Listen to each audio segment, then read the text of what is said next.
estaria tudo terminado. Evangelho de João. Comentário de Mari Persona. Em alguns minutos, Jesus será o alvo de toda a ira divina contra o pecado.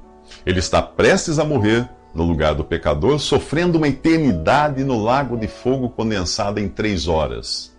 Quando terminar, Deus se dará por satisfeito e o ressuscitará para a nossa justificação. Ele é o primeiro de uma nova criação. A morte veio por meio de um só homem, Adão. Também a ressurreição dos mortos veio por meio de um só homem, Jesus. Pois da mesma forma como em Adão todos morrem, em Cristo todos serão vivificados. Mas cada um por sua vez. Cristo, o primeiro, as primícias. Depois, quando ele vier, os que lhe pertencem. O primeiro homem, Adão, tornou-se um ser vivente. O último Adão, espírito vivificante. O primeiro homem era do pó da terra. O segundo homem, do céu. Os que são da terra são semelhantes ao homem terreno. Os que são do céu, ao homem celestial. Assim como tivemos a imagem do homem terreno, teremos também a imagem do homem celestial. Para Adão e Eva, a primeira evidência de que tinham pecado foi perceberem que estavam nus. Jesus é crucificado despido, e é nesta condição, sem um avental de folhas, sem um vestido de peles ou suas próprias roupas, que ele se coloca no lugar do pecador para receber a justa paga pelo pecado, em humilhação e vergonha, sem qualquer proteção contra o fogo do juízo de Deus que está prestes a cair sobre ele. Enquanto isso, os soldados sorteiam as poucas peças de roupa de Jesus. Eles ignoram que estão cumprindo a profecia do Salmo 22, versículo 18, que diz: dividiram as minhas roupas entre si e tiraram sortes pelas minhas vestes. Talvez os soldados queiram vender aquelas vestes. Eles não são diferentes daqueles que hoje usam das coisas de Jesus para enriquecer. Um dia eles dirão: Senhor, Senhor, não profetizamos nós em teu nome não expulsamos demônios, em teu nome não fizemos muitas maravilhas. E o Senhor lhes dirá: nunca os conheci, afastem-se de mim, vocês que praticam o mal. Talvez os soldados queiram aproveitar o poder que as pessoas viam sair daquelas vestes. Aonde quer que ele fosse, que Jesus fosse, suplicavam-lhe que pudessem pelo menos tocar na borda do seu manto. E todos os que nele tocavam eram curados. É só pela saúde que você está interessado em Jesus? O Evangelho de João é o único que diz que a túnica era sem costura, tecida numa única peça, de alto a baixo. Cada evangelho apresenta Jesus de uma maneira. Em Mateus, ele é o rei, em Marcos, o servo, em Lucas, o homem, e em João, Deus. A túnica sem costura, tecida numa única peça, simboliza a perfeição divina de Jesus. Ele é o homem perfeito, sem costura. Ele é Deus. Nos próximos 3 minutos, Maria é entregue aos cuidados de João. Algumas mulheres estão próximo da cruz, inclusive Maria, mãe de Jesus.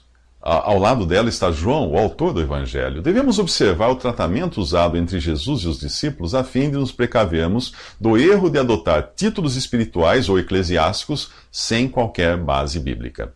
Jesus chama a Deus de Pai, mas não faz o mesmo com José, seu pai adotivo. Maria é chamada pelos discípulos de mãe de Jesus, mas nunca de mãe de Deus.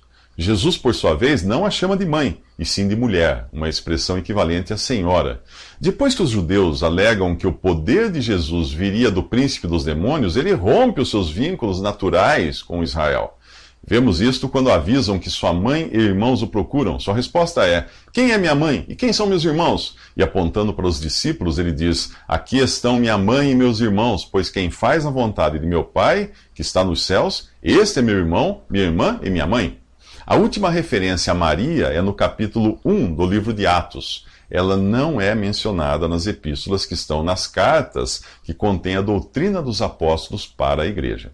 Os discípulos não chamavam outros discípulos de pai, mas nós encontramos João e Paulo chamando de filhinhos a seus filhos na fé, aqueles aos quais eles pregaram o Evangelho.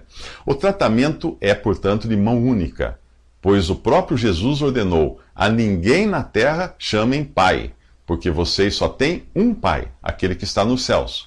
O catolicismo adota para os seus líderes o título de padre, que é pai em latim. numa clara desobediência à ordem de Jesus. Também usa o título Monsenhor, de origem francesa, que significa meu Senhor. Porém, Paulo ensina: para nós há um único Deus, o Pai, e um só Senhor, Jesus Cristo. Nós vemos os discípulos chamarem Jesus de Senhor, mas nunca de amigo. Só ele podia chamá-los de amigos, por revelar a eles coisas que só um amigo deveria saber. Também não vemos os discípulos chamando Jesus de Pai ou de Rei, por não ser esta a nossa relação com ele. Ele é Rei para Israel, mas para a igreja ele é Senhor. Entender estas coisas nos ajuda a compreendermos melhor a palavra de Deus. Na cruz, Jesus preocupa-se com Maria. Aí está seu filho, diz ela, referindo-se a João. Aí está sua mãe, diz ele a João. Daquela hora em diante, o discípulo a levou para casa, numa clara indicação de que seria João quem cuidaria de Maria, e não o contrário. E ambos poderiam contar com Jesus no céu cuidando deles. Ele já havia franqueado esse acesso ao dizer: venham a mim, todos os que estão cansados e sobrecarregados, e eu lhes darei descanso. É a ele que nós também devemos recorrer em busca de um perpétuo socorro. Nos próximos 3 minutos, Jesus faz um pedido.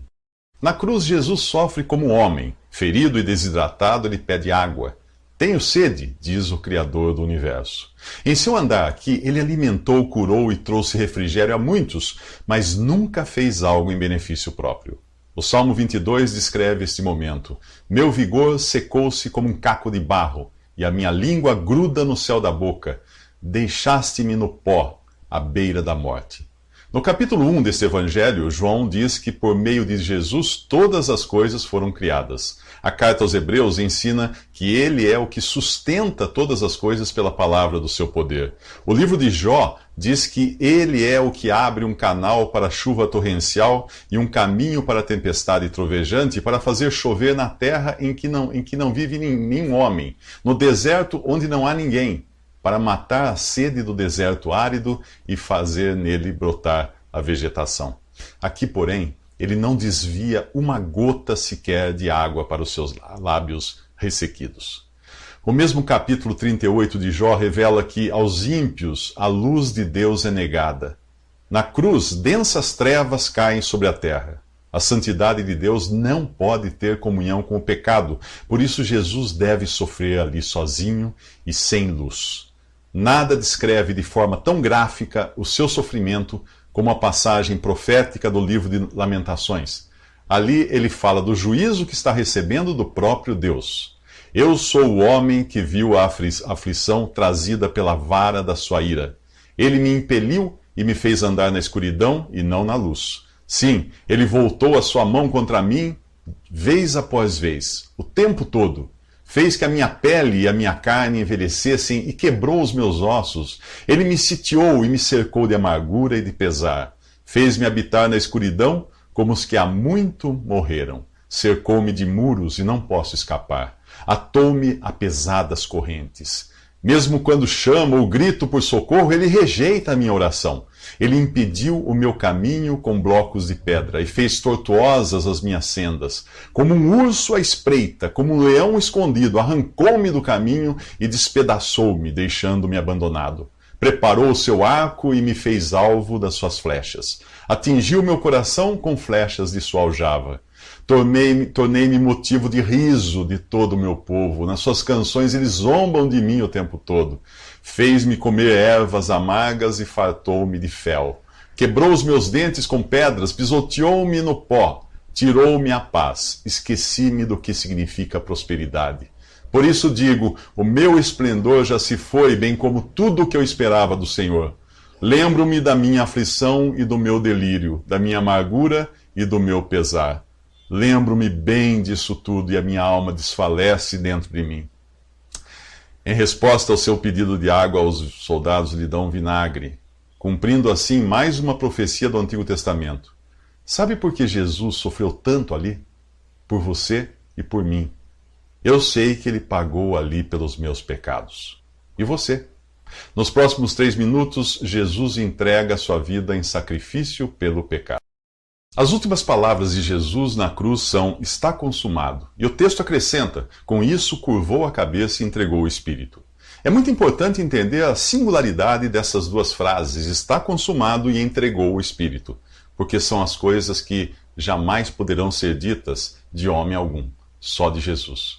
O sentido do está consumado é de algo resolvido e a mesma palavra grega usada para uma dívida quitada. Jesus está dizendo que está terminado, a dívida está paga, é o fim da questão.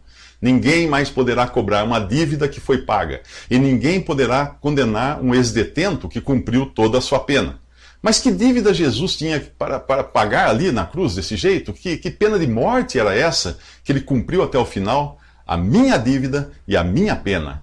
Ao morrer na cruz, aquele que não tinha pecado, que jamais pecou e era incapaz de pecar, foi feito pecado em meu lugar. Ali os meus pecados foram colocados sobre ele, e Deus o julgou como se estivesse julgando a mim. Se eu tivesse que me encontrar com Deus no final, o meu destino certo seria o lago de fogo, uma pena eterna de dor e ranger de dentes. Eu mesmo não poderia fazer nada para amenizar isso, pois se trata de uma questão judicial. O bom comportamento de um criminoso ao longo da sua vida não diminui a gravidade do seu crime. Ele deve ser julgado. Eu, um pecador perdido, só poderia ser salvo se alguém sem qualquer mancha de pecado assumisse a minha culpa e tomasse o meu lugar no juízo. Foi o que Jesus fez. Ou ninguém jamais poderia ser perdoado e salvo eternamente. E por isso que eu posso ter certeza de que todos os meus pecados já foram julgados. Jesus os levou sobre si quando eu nem sequer ainda existia. O valor da cruz se estende em ambas as direções da história da humanidade, para o passado e para o futuro a partir da cruz. Os que antes morreram crendo na misericórdia e graça de Deus, de que ele faria algo pelo pecador, foram salvos pela obra de Cristo na cruz. Os que vieram depois e creram que Deus já tinha providenciado o cordeiro para o sacrifício e que esse foi consumado ali, são salvos pela mesma obra. Os que continuam tentando obter a salvação, confiando em sua própria religião, em sua própria caridade, em suas próprias obras de justiça, jamais conseguirão obter o perdão. É simples entender isso. Perdão é algo que você faz por merecer ou é algo que a parte ofendida dá a você por graça e misericórdia? Assim é a salvação daquele que crê em Jesus. O que você merecia, o castigo eterno, a misericórdia de Deus não lhe dá. O que você não merecia, a salvação eterna, a graça de Deus lhe dá. É por isso que se chama graça. Caso contrário, se chamaria dívida. Deus estaria pagando uma dívida devendo a você. Por isso, não é. Nos próximos 3 minutos, saiba porque só Jesus era capaz de morrer.